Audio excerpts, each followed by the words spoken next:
We are here, Rockville Day 3 with the lovely Flyleaf. Starting off, I wanted to ask, what is your favorite festival experience that you've ever had thus far? Festival experience? So I know you guys did a few Wimmer shows last I, year, if I recall. I have them. Okay. Okay, so my favorite festival experience, we were going through Europe. We were doing the Rock and Ring and Rock and Tour stuff. Okay. Like back in this is a long time ago, 2006, and Metallica was headlining. Oh wow. And I didn't grow up really listening to thrash metal, and so I was playing video games backstage, and a Terminator came out and said, "Hey, are you going to watch Metallica?" I was like, I'm not a thrash metal guy, but no. And he's like, and he grabbed me and he pulled me out there. It was the 25th anniversary of Master of Puppets, Oh wow. and they in the middle of their set they broke into it, and I'd never experienced so much energy in a concert in my life. Wow. It's like one of those moments where it like kind of changes you know. Yeah, Yeah. 100%. That was kind of me with Gojira last year. I'd never seen them live ever. Oh, To be honest, I didn't know who they Gojira. were. My gosh, I love the sound of their music. I've never heard them play live though. So one of the best, I would say the best live performance I've ever seen in my life. It Like, changed me. Yeah, for sure. amazing. Like I was taken aback, like physically. Everyone around me was like, "What is this?" So highly recommend if y'all haven't seen it. It's really good. Cool. Yeah. Oh, yeah. No, I have one too.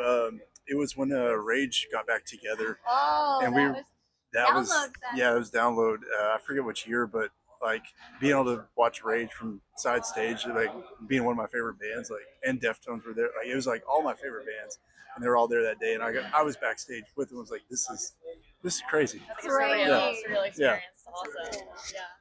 I don't know. I think when we did Family Values Tour, I mean, the whole experience was so amazing for us because we were kind of like, I don't know, we were a newer band, and the way they took us in like family, and the way that I don't know, just they carried something that was so like royal They but still spoiled us humble. because that was our first big festival tour, and we thought all of them were going to be like that, and no, they one really took care of us.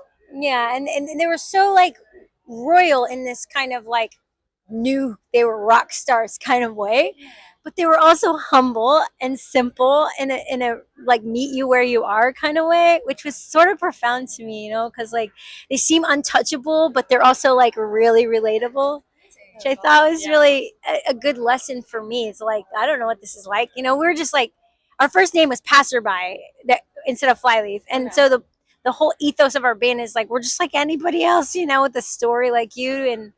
And so when we were on tour of the corner, I don't know, we're just learning. We just like launched sort of. And so it's cool to see that dynamic that you could have both sort of this. Anyway. Your next question. Yeah. As like a female in this industry, have you experienced any hurdles, or what has been the differences and the challenges that you faced? When we first started playing clubs, they would kick me out a lot, and they would be like, "Are you in the band? Are you with the band?" And they would not believe that. Anyway, so that was funny in the beginning. And in the beginning, we had a lot of people like, take off your shirt. I'm like, that's clubs down the street. Like, we're doing a rock show. You know what I mean? Like, and so that was like annoying, because there's like this thing in rock where I feel bad as a woman sometimes in this industry because it's like a dude thing. It's like, raw, like, can we just be men and just be male and masculine and like, roar and vent, and then we can go like hang out with and snuggle our girlfriend and like, hang out with our kids. You know what I mean? They still have there's like that in all of this, both sides or whatever. But I think like, to me, to have that outlet to me is like, I don't know, it's an interesting acceptance that I've received from the male community that I think is really beautiful. Like, I don't know, it's nice. It's interesting. And I think too, for me as a woman, I appreciate when women in rock really embrace the art of this genre rather than using the fact that they're a girl only, because we can bring our femininity into the art, but to use that alone to me it misses the piece that makes you an artist as respected just for your art. And there's a few girls out there that really do that very, very well that I've seen lately, and I think it's really beautiful when you catch that, because it's hard not to just fall into that. Like, yeah, I can, I know how to walk, Yeah, no. and that's simple, but it's also low hanging fruit. You can go deeper and be like, but I also have something to say. Yeah. That's amazing. Yeah. Are there any artists that were the most influential to you guys, kind of coming up, female or otherwise? Incubus. Incubus, yeah. I think that's a there's good a common denominator for all of us is Yeah. Incubus. Love them. one. Yeah, that's a good one. Yeah, Incubus. Why would you say that is them specifically? You know what? They were.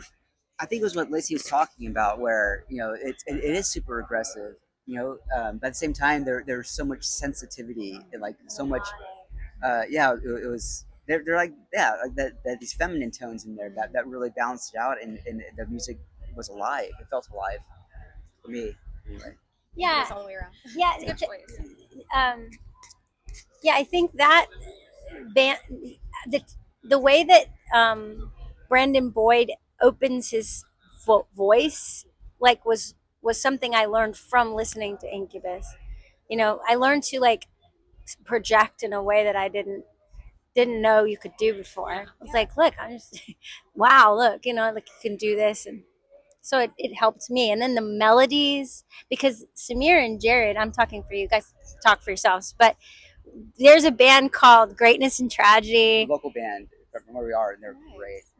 and the guitarist Aaron Carter and Bo Bedford knew how to use their guitars in this melodic way with all these pedal boards. It sounds like heaven, like angels, like chimes, and like beauty. And it's a rock band, but then you pull in this beautiful melodic like soundscape. Yeah, it's like the instruments were an afterthought, but the effects and the atmosphere of what you're experiencing, that's what mattered. Sounds great. It's And really and, cool. and I caught that in Incubus some too, the melodic and the heavy together. That makes sense for sure. That makes sense.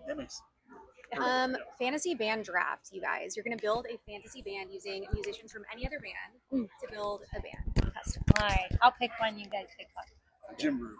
Jim Root Ooh, that's a good one. from Slipknot or Stone Great Sour, choice. whichever one. Oh man, The orange amp. I'm freezing up here. Um, What do you think?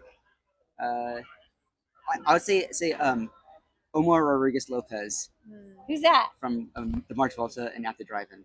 Oh, right. Okay. Yeah. The Mars Volta, and so we have Jim Root, and then Omar. Omar, and then who else? Drummer. I would say, I mean, like maybe Korn's drummer. Oh, yeah, Ray. David. So, yeah, Ray, and maybe I mean, to have a female fronted rock singer. Maybe not. We don't have to have a female. Maybe Alanis Morissette. Wouldn't it be fun to see her do metal? I love that. I think that'd be cool. I talked about her 2 times today. I'll be here an Omar Alanis Morissette like Sounds great. I would watch that. Or Melanie Martinez Okay, yeah, that's doing that's a good one. heavy metal. a good choice. Honestly, all great choices. Yeah. That might be my favorite thus far. Last question, guys. The best piece of advice you've ever been given, music or otherwise, from anyone Ever? in your life. Just the most Oh. meaningful that might have changed your life the most, just that touched you the most personally. Asking the hard-hitting questions, Jake. Yeah, no, I think what puts music into context for me is this quote, and I forget who said it, and I'm gonna mess it up, but it's something like, "Music says the things that words can't." And Wow. I Those feel are mine. right, I feel like that really puts music into perspective for me, like how to view it and how to experience it. What about you? You Beautiful. got I one? love that. Yeah, like because I learned to play guitar just from feeling. So music's always like feeling, like the energy and the passion. That's what makes it most authentic. I think what draws people to it is just that authenticity. Yeah. And for me, I recently became I was baptized into the Orthodox Christian Church, Okay. and there's a really strong emphasis on mystery, which is so different from the mindset that I came from, like having to understand everything and like having an answer for everything.